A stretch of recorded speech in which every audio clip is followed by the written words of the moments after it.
नमस्कार साहित्य प्रेमियों, स्वागत है आपका हमारे YouTube चैनल माइलस्टोन एक्सप्रेशन पर। प्रस्तुत है ईश्वरीय न्याय मुंशी प्रेमचंद द्वारा लिखित और आप सुन रहे हैं एपिसोड 2। अकस्मात उन्होंने भानुकुंवारी की एक चपरासी को आते देखा। कलेजा धक कर गया। लपक कर एक अंधेरी गली में घुस गए। बड़ी देर तक वहां खड़े रहे। जब वह सिपाही आंखों से ओझल हो गया तब फिर सड़क पर आए। वो सिपाही आज सुबह तक इनका गुलाम था। उसे उन्होंने इतनी ही बार गालियां दी, लातें मारी, पर आज उसे देखकर उनके प्राण सूख गए। उन्होंने फिर तर्क की शरण ली। मैं मानो भंग खाकर आया हूँ। इस चपरासी से इतना डरा मानो कि वो मुझे देख लेता, पर मेरा कर क्या सकता था। हजारों आदमी रास्ता चल रहे हैं, उन्हीं में मैं भी एक हूँ। क्या वह अंतर्यामी है? सबके हृदय का हाल जानता है। मुझे देखकर वह अदब से सलाम करता और वहाँ का कुछ हाल भी कहता, पर मैं उससे ऐसा डरा कि सूरत तक न दिखाई। इस तरह मन को समझा कर वे आगे बढ़े। सच है, पाप के पंजों में फंसा हुआ मन पतझड़ का पत्ता है जो हवा के जरा से झोंके से गिर पड़ता है। मुंशी जी बाजार पहुंचे। अधिकतर दुकानें बंद हो चुकी थीं। उनमें सांड और गायें बैठी हुई जुगाली कर रही थी। केवल हलवाइयों की दुकानें खुली थी और कहीं कहीं गजरे वाले हार की हाँक लगाते फिर रहे थे। सब हलवाई मुंशी जी को पहचानते थे, अतएव मुंशी जी ने सिर झुका लिया। कुछ चाल बदली और लपकते हुए चले। एकाएक उन्हें एक बग्घी आती दिखाई दी। ये सेठ बल्लभ दास सवकील की बग्घी थी। इसमें बैठकर हजारों बार सेठ जी के साथ कचहरी गए थे, पर आज वो बग्घी कालदेव के समान भयंकर मालूम हुई। फौरन एक खाली दुकान पर चढ़ गए। वहां विश्राम करने वाले सांड ने समझा वे मुझे पदच्युत करने आए हैं। माथा झुकाए फुकारता हुआ उठ बैठा, पर इसी बीच में बग्घी निकल गई और मुंशी जी की जान में जान आई। अब कि उन्होंने तर्क का आश्रय न लिया। समझ गए कि इस समय इससे कोई लाभ नहीं। खैरियत हुई कि वकील ने देखा नहीं। यह एक घाघ है, मेरे चेहरे से ताड़ जाता। कुछ विद्वानों का कथन है कि मनुष्य की स्वाभाविक प्रवृत्ति पाप की ओर होती है, पर यह कोरा अनुमान ही अनुमान है, अनुभव सिद्ध बात नहीं। सच बात तो यह है कि मनुष्य स्वभावतः पाप भीरू होता है और हम प्रत्यक्ष देख रहे हैं कि पाप से उसे कैसे घृणा होती है। एक फलांग आगे चलकर मुंशी जी को एक गली मिली। वो भानुकुंवारी के घर का रास्ता था। धुंधली सी लालटेन जल रही थी। जैसा मुंशी जी ने अनुमान किया था, पहरेदार का पता न था। अस्तबल में चमारों के यहाँ नाच हो रहा था। कई चमारिनें बनाव सिंगार करके नाच रही थी। चमार मृदंग बजा बजा कर गा रहे थे। नाही घरे श्याम घेरी आए बदरा, सोवत रहे हो सपन एक देखो रामा, खुली गई नींद ढरक गए कजरा, नाही घरे श्याम घेरी आए बदरा। दोनों पहरेदार वहीं तमाशा देख रहे थे। मुंशी जी दबे पांव लालटीन के पास गए और जिस तरह बिल्ली चूहे पर झपटती है, उसी तरह उन्होंने झपट के लालटीन को बुझा दिया। एक पड़ाव पूरा हो गया, पर वे उस कार्य को जितना दुष्कर समझते थे उतना जानना पड़ता था। हृदय मजबूत हुआ। दफ्तर के बरामदे में पहुंचे और खूब कान लगाकर आहट ली। चारों ओर सन्नाटा छाया था। केवल चमारों का कोलाहल सुनाई दे रहा था। इस समय मुंशी जी के दिल में धड़कन थी, पर सिर धमधम कर रहा था। हाथ पांव कांप रहे थे। सांस बड़े वेग से चल रही थी। शरीर का एक एक रोम आंख और कान पर बना हुआ था। वे सजीवता की मूर्ति हो रहे थे, जिनमें जितना पौरुष, जितनी चपलता, जितना साहस, जितनी चेतना, जितनी बुद्धि, जितना अवसन था, वे सब इस वक्त सजग और सचेत होकर इच्छा शक्ति की सहायता कर रहे थे। दफ्तर के दरवाजे पर वही पुराना ताला लगा हुआ था। इसकी कुंजी आज बहुत तलाश करके वे बाजार से लाए थे। ताला खुल गया। किवाड़ों ने बहुत दबी जबान से प्रतिरोध किया। इस पर किसी ने ध्यान न दिया। मुंशी जी दफ्तर में दाखिल हुए। भीतर चिराग जल रहा था। मुंशी जी को देखकर उसने एक दफे सिर हिलाया, मानो उन्हें भीतर आने से रोका। मुंशी जी के पैर थरथर कांप रहे थे। एड़ियां जमीन से उछलती पड़ती थीं। पाप का बोझ उन्हें असहाय था। पल भर में मुंशी जी ने बहियों को उलट पुलट कर देखा। लिखावट उनकी आंखों में तैर रही थी। इतना अवकाश कहाँ था कि ज़रूरी कागजात छांट लेते। बही खातों को देखा। उन्होंने सारी बहियों को समेट कर एक गट्ठर बनाया और सिर पर रखकर तीर के समान कमरे के बाहर निकल आए। उस पाप की गठरी को लादे हुए वो अंधेरी गली से गायब हो गए। तंग अंधेरी दुर्गंधपूर्ण कीचड़ से भरी हुई गलियों में से वो नंगे पांव स्वार्थ, लोभ और कपट का बोझ लिए चले गए। मानो पापमय आत्मा नरक की गलियों में बह चली जा रही है। बहुत दूर तक भटकने के बाद वे गंगा के किनारे पहुंचे। जिस तरह कलुषित हृदयों में कहीं कहीं धर्म का धुंधला प्रकाश रहता है, उसी तरह नदी की काली सतह पर तारे झिलमिला रहे थे। तट पर कई साधु धूनी जमाए पड़े थे। ज्ञान की ज्वाला मन की जगह बाहर दहक रही थी। मुंशी जी ने अपना गट्ठर उतारा और चादर से खूब मजबूत बांधकर बलपूर्वक नदी में फेंक दिया। सोती हुई लहरों में कुछ हलचल हुई और फिर सन्नाटा हो गया। मुंशी सत्यनारायण के घर में 2 स्त्रियां थीं, माता और पत्नी। वे दोनों अशिक्षित थीं। तिस पर भी मुंशी जी को गंगा में डूब मरने या कहीं भाग जाने की जरूरत न पड़ती। न वे बॉडी पहनती थीं, न मोजे जूते, न हारमोनियम पर गा सकती थीं, यहाँ तक कि उन्हें साबुन लगाना भी नहीं आता। हेयर पिन, ब्रोचेस, जॉकेट आदि परमावश्यक चीज़ों का तो उन्होंने नाम ही नहीं सुना। बहू में आत्मसम्मान जरा भी नहीं था, न सास में आत्मगौरव का जोश। बहू अब तक सास की घुड़कियाँ भीगी बिल्ली की तरह सह लेती थी। हाँ मूर्खे, सास को बच्चे के नहलाने धुलाने, यहाँ तक कि घर में झाड़ू देने से भी घृणा थी। हाँ ज्ञानांधे, बहू स्त्री क्या थी? मिट्टी का लोंदा थी। 1 पैसे की ज़रूरत होती तो सास से मांगती। सारांश यह कि दोनों स्त्रियां अपने अधिकारों से बेखबर अंधकार में पड़ी हुई पशुवत जीवन व्यतीत करती थी। ऐसी फूहड़ थी कि रोटियां भी अपने हाथों से बना लेती। कंजूसी के मारे दाल मोट समोसे कभी बाजार से न मंगाती। आगरे वाले की दुकान की चीज़ें खाया होती तो उनका मज़ा जानती। बुढ़िया खूसट दवा दर्पण भी जानती थी। बैठी घास फूस कूटा करती थी।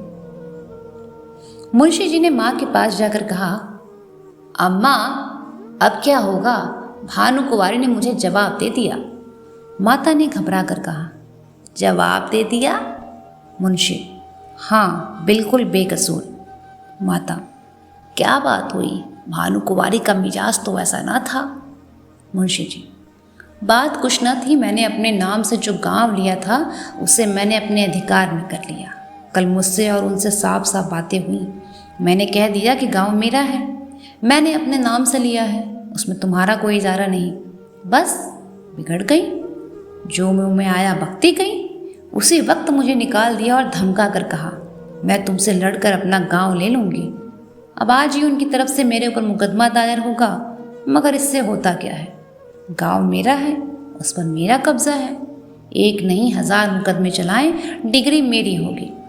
माता ने बहू की तरफ मर्मातक दृष्टि से देखा और बोली, क्यों भैया, वह गांव लिया तो था तुमने उन्हीं के रुपए से, उन्हीं के वास्ते। मुंशी, लिया था तब लिया था। अब मुझसे ऐसा आबाद और मालदार गांव नहीं छोड़ा जाता। वो मेरा कुछ नहीं कर सकती, मुझसे अपना रुपया भी नहीं ले सकती। 150 गांव तो है, तब भी हवस नहीं मानती। माता, बेटा, किसी के धन ज़्यादा होता है तो वह उसे फेंक थोड़े देता है। तुमने अपने नियत बिगाड़ी, ये अच्छा काम नहीं। दुनिया तुम्हें क्या कहेगी, और दुनिया चाहे कहे या ना कहे, तुमको भला ऐसा काम करना चाहिए कि जिसकी गोद में इतने दिन पले, जिसका इतने दिनों नमक खाया, अब उसी से दगा करो। नारायण ने तुम्हें क्या नहीं दिया? मज़े से खाते हो, पहनते हो, घर में नारायण का दिया 4 पैसा है, बाल बच्चे हैं, और क्या चाहिए? मेरा कहना मानो, इस कलंक का टीका अपने माथे न लगाओ। यह अपजस मत लो। बरकत अपनी कमाई में होती है, हराम की कौड़ी कभी नहीं फलती। मुंशी जी, ओफो, ऐसी बातें बहुत सुन चुका हूँ। दुनिया उन पर चलने लगे तो सारे काम बंद हो जाएं। मैंने इतने दिनों इनकी सेवा की, मेरी ही बदौलत ऐसे 4-5 गांव बढ़ गए। जब तक पंडित जी थे मेरी नियत का मान था, मुझे आँख में धूल डालने की ज़रूरत ना थी। वे अपने ही आप मेरे खातिर किया करते थे। उन्हें मरे 8 साल हो गए। मगर मुसम्मात के एक बीड़े पान की कसम खाता हूँ, मेरी जात से उनको हज़ारों रुपए मासिक की बचत होती थी। क्या उनको इतनी भी समझ न थी कि ये बेचारा जो इतनी ईमानदारी से मेरा काम कर रहा है, इस नफ़े में से कुछ उसे मिलना चाहिए? ये कहकर इनाम का ही दे देते।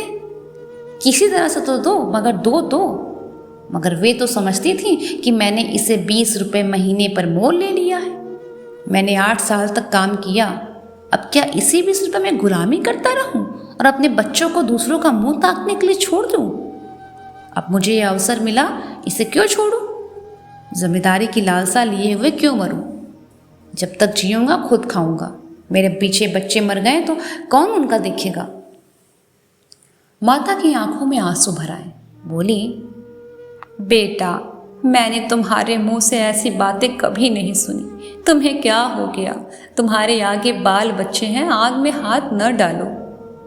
बहू ने सास की ओर देखकर कहा, हमको वैसा धन न चाहिए, हम अपनी दाल रोटी में मगन हैं। मुंशी, अच्छी बात है, तुम लोग दाल रोटी खाना, काढ़ा पहनना, मुझे अब हलवे पूड़ी की इच्छा है। माता, यह अधर्म मुझसे न देखा जाएगा, मैं गंगा में डूब मरूंगी। पत्नी, तुम्हें यह सब काटा बोना है तो मुझे मायके पहुंचा दो, मैं अपने बच्चे को लेकर इस घर में न रहूंगी। मुंशी ने झुंझला कर कहा, तुम लोगों की बुद्धि तो भांग खा गई है। लाखों सरकारी नौकर रात दिन दूसरों का गला दबा दबा कर रिश्वतें लेते हैं और चैन करते हैं। न उनके बाल बच्चों को कुछ होता है और न उनको हैजा पकड़ता है। अधर्म उनको क्या नहीं खा जाता, मुझे को खाएगा? मैंने तो सत्यवादियों को सदा दुख झेलते ही देखा है। मैंने जो कुछ किया है सुख लूटूंगा, तुम्हारे मन में जो आए वो करना है करो। प्रातःकाल दफ्तर खुला तो कागजात सब गायब थे। मुंशी छक्कन लाल बौखलाए घर में गया और मालकिन से पूछा, कागजात आपने उठवा लिए? भानुकुंवारी ने कहा, मुझे क्या खबर, जहां आपने रखे होंगे वहीं होंगे। फिर सारे घर में खलबली बढ़ गई। पहरेदारों पर मार पड़ने लगी। भानुकुंवारी को तुरंत मुंशी सत्यनारायण पर संदेह हुआ, मगर उनकी समझ में छक्कन लाल की सहायता के बिना ये काम होना असंभव था। पुलिस में रपट हुई। एक ओझा नाम निकलवाने के लिए बुलाया गया। मौलवी साहब ने कुर्रा फेंका। ओझा ने बताया कि यह किसी पुराने बैरी का काम है। मौलवी साहब ने फरमाया, किसी घर के भेदिये की हरकत है। शाम तक ये दौड़ धूप होती रही। फिर यह सलाह होने लगी कि इन कागजातों के बगैर मुकदमा चले कैसे। जो कुछ बल था वो इसी बही खाते में था। अब तो सबूत भी हाथ से गए। दावे में कुछ जान ही न रही। मगर भानुकुंवारी ने कहा, बला से हार जाएंगे। हमारी चीज़ कोई छीन ले तो हमारा धर्म है कि उसे यथाशक्ति लड़े। हार कर बैठना कायरों का काम है। सेठ जी, वकील को इस दुर्घटना का समाचार मिला तो उन्होंने भी यही कहा कि अब दावे में ज़रा भी जान नहीं है, केवल अनुमान और तर्क का भरोसा है। अदालत ने माना तो माना, नहीं तो हार मारनी पड़ेगी। पर भानुकुंवारी ने एक न मानी। लखनऊ और इलाहाबाद से 2 होशियार बैरिस्टर बुलाए। मुकदमा शुरू हो गया। सारे शहर में इस मुकदमे की धूम थी। कितने ही रईसों को भानुकुंवारी ने साथी बनाया था। मुकदमा शुरू होने के समय हजारों आदमियों की भीड़ हो जाती है। लोगों के इस समय खिंचाव का मुख्य कारण ये था कि भानुकुंवारी एक पर्दे की आड़ में बैठी हुई अदालत की कार्रवाई देखा करती थी, क्योंकि उसे अब अपने नौकरों पर जरा भी विश्वास न था। वादी बैरिस्टर ने एक बड़ी मार्मिक विकृतता थी। उसने सत्यनारायण की पूर्वावस्था का खूब अक्षर चित्र किया। उसने दिखलाया कि कैसे स्वामी भक्त, कैसे कार्यकुशल, कैसे कर्मशील थे और स्वर्गवासी पंडित भृगुदत्त का उस पर पूर्ण विश्वास हो जाना किस तरह स्वाभाविक था। इसके बाद उसने सिद्ध किया कि मुंशी सत्यनारायण की आर्थिक व्यवस्था कभी ऐसी न थी कि वे इतना धन संचय करते। अंत में उसने मुंशी जी की स्वार्थपरता, कूटनीति, निर्दयता और विश्वासघातकता का ऐसा दृढ़ोत्पादक चित्र खींचा कि लोग मुंशी जी को गालियां देने लगे। इसके साथ ही उसने पंडित जी के अनाथ बालकों की दशा का बड़ा करुणोत्पादक वर्णन किया। कैसे शोक और लज्जा की बात है कि ऐसा चरित्रवान, ऐसा नीति कुशल मनुष्य इतना गिर जाए कि अपने स्वामी के अनाथ बालकों की गर्दन पर छुरी चलाने का संकोच न करे। मानव पतन का ऐसा करुण, ऐसा हृदय विदारक उदाहरण मिलना कठिन है। इस कुटिल कार्य के परिणाम की दृष्टि से इस मनुष्य के पूर्व परिचित सद्गुणों का गौरव लुप्त हो जाता है, क्योंकि वे असली मोती नहीं, नकली कांच के दाने थे, जो केवल विश्वास जमाने के निमित्त दर्शाए गए थे। वो केवल सुंदर जाल था जो एक सरल हृदय और छल छंद से दूर रहने वाले रईस को फंसाने के लिए फैलाया गया था। इस नर पशु का अंतःकरण कितना अंधकारमय, कितना कपटपूर्व, कितना कठोर है, और इसकी दुष्टता कितनी घोर, कितनी अपावन है। अपने शत्रु के साथ दया करना एक बार तो क्षम्य है, मगर इस मलिन हृदय मनुष्य ने उन बेकसों के साथ दगा दिया जिन पर मानव स्वभाव के अनुसार दया करना उचित है। यदि आज हमारे पास बही खाते मौजूद होते, अदालत पर सत्यनारायण की सत्यता स्पष्ट रूप से प्रकट हो जाती, पर मुंशी जी के बर्खास्त होते ही दफ्तर से उनका लुप्त हो जाना भी अदालत के लिए एक बड़ा सबूत था। शहर में कई रईसों ने गवाही दी, पर सुनी सुनाई बातें जिरह में उखड़ गई। दूसरे दिन मुकदमा पेश हुआ। प्रतिवादी के वकील ने अपनी बात शुरू की। उसमें गंभीर विचारों की अपेक्षा हास्य का आदि वाक्य था। यह एक विलक्षण न्याय सिद्धांत है कि किसी धनाढ्य मनुष्य का नौकर जो कुछ खरीदे, वो उसके स्वामी की चीज़ समझी जाए। इस सिद्धांत के अनुसार हमारी गवर्नमेंट को अपने कर्मचारियों की सारी संपत्ति पर कब्जा कर लेना चाहिए। यह स्वीकार करने में हमको कोई आपत्ति नहीं कि हम इतने रुपयों का प्रबंध न कर सकते थे, और यह धन हमने स्वामी ही से ऋण लिया, पर हमसे ऋण चुकाने का कोई तकाजा न करके वह जायदाद ही मांगी जाती है। यदि हिसाब से कागजात दिखलाए जाए तो साफ बात बता देंगे और सारा ऋण चुका दूंगा। हमारे मित्र ने कहा कि ऐसी अवस्था में बहियों का गुम हो जाना भी अदालत के लिए एक सबूत होना चाहिए। इसके आगे की कहानी आप सुनेंगे अगले एपिसोड में।